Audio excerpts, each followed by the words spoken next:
Hey everybody, my name is Sillintor and today I want to talk about movement techniques in Rivals of Aether 2. For this episode, the main focus is on the control stick itself, and nothing else. Trust me, this little control stick alone has a lot of techniques on its own, and you don't need any other button for now. We are starting with the very easy stuff, and it gets harder the longer we get into the video. If you want to move around like a pro, we first need to learn how to walk. Walking. Walking moves your character slowly to the left or right across the ground. You perform it by gently pressing left or right on the control stick. Alternatively, if you have trouble walking and your tab jump is turned off, you can also move the control stick all the way up to the top and then tilt the control stick slowly either to the left or right. Walking is usually used for slight adjustments in your positioning. The positive side about walking is that you can use every ground option that is available. However, walking is rarely used because Rivals 2 is a very fast and fluid game, and there are usually better options available. Dashing. Dashing moves your character quickly to the left or right across the ground. You perform it by quickly pressing left or right on your control stick. The first few frames of the dash are called initial dash. You can recognize it by the smoke that's coming up from the ground.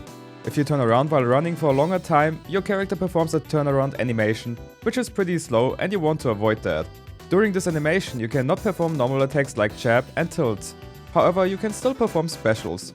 Dashing is the main movement option in Rivals of Aether 2, and it is used very often. However, it has its drawbacks. During a dash you cannot perform any jab or tilts, which are your fastest ground options, but you can still use your strong attacks and the dash's unique move, the dash attack. Crouching.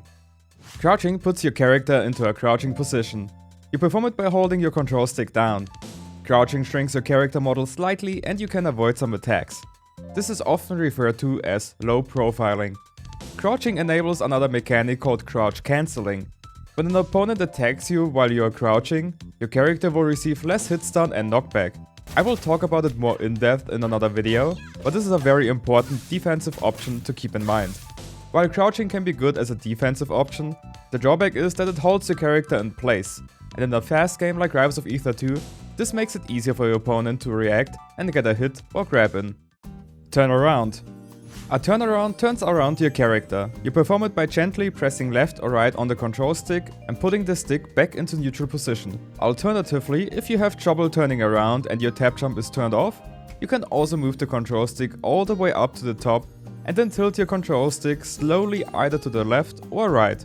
Turnarounds are mainly used if your opponent is positioned towards your back and you want to hit them with a jab, up tilt, up strong or down strong. This also depends on your character, if the hitbox hits both sides or only one side. Arcane can down strong on both sides, while a character like Fleet can only hit one side. Platform drops. Platform drops let you go underneath through a platform. You perform it by tapping down in your control stick while you're on a platform. You can also drop through a platform during your dash. You can do this by initiating a dash and then tilting your control stick down in a quarter circle motion. After performing a platform drop, you are free to use any aerial options you want to immediately, including attacks, jumps, air dodges and so on.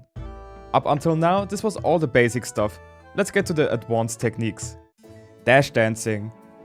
Dash dancing allows you to move your character quickly back and forth. It is performed by repeatedly and quickly dashing in opposing directions. If you initiate a dash, you need to quickly flick your control stick in the opposite direction during your initial dash. Repeat this process and you get dash dances. This must be performed during your initial dash. If you are too late, you will enter the turnaround animation. This technique is often used as a movement option to make your next move less predictable. It can be combined with other movement techniques to position yourself as well. However, the dash dance has the same problems as the dash. You cannot use jabs or tilts during a dash dance. Cactuar Dash. Now, we talked a few times about the turnaround animation, when you are running for too long and trying to turn around. The Cactuar Dash is here to solve this problem. Well, kinda. The Cactuar Dash lets you run into the opposite direction during your running animation through cancelling your dash with a crouch. You can perform this by inputting a half circle motion down on your control stick while running. This completely stops your character's run animation and they initiate a crouch and then a dash in the opposite direction, skipping the turnaround animation completely. Cactuar dashes are used when you are already out of your dash dance window. They open up a larger threat area outside of the typical dash dance window, and both can be combined to move quickly around the stage. A quick note here. You don't necessarily need a Cactuar Dash if you wait long enough for the running animation to end.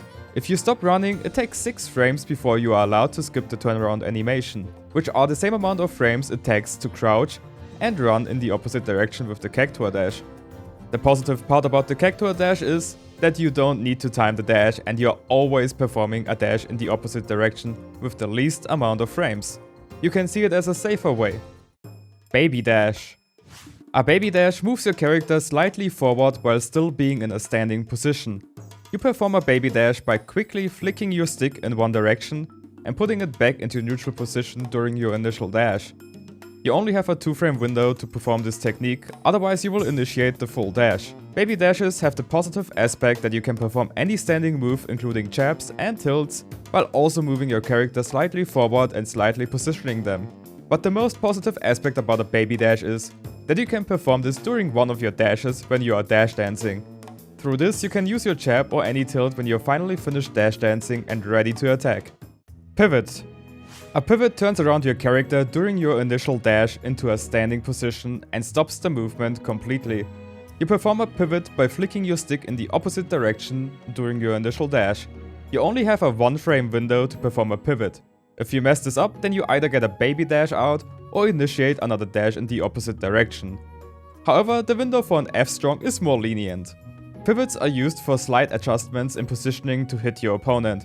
You can use them to catch your opponent with a retreating attack, to combo them, or to space your attacks properly like Clarence F-strong.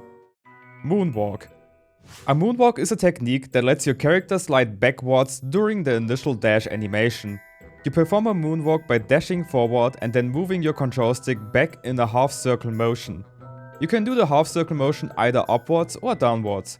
However, I suggest doing it upwards on your control stick. If you do it downwards on the platform, you will drop right through it. And you don't want that if you are in the middle of performing a moonwalk. But doing it upwards also requires you to turn tap jump off. So if you are a tap jump user, you have to learn the downwards motion. This technique is used for mixing up your movement and for mind games.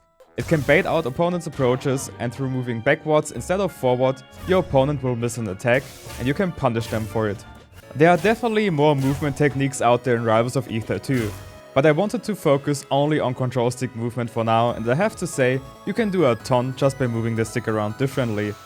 Some of these techniques are more useful than others, but if you combine all of them together, you can make your next move unpredictable and keep your opponent guessing. Movement is the most important tool in a platform fighter like Rivals of Aether. Use it to your advantage. Thank you so much for watching today's video.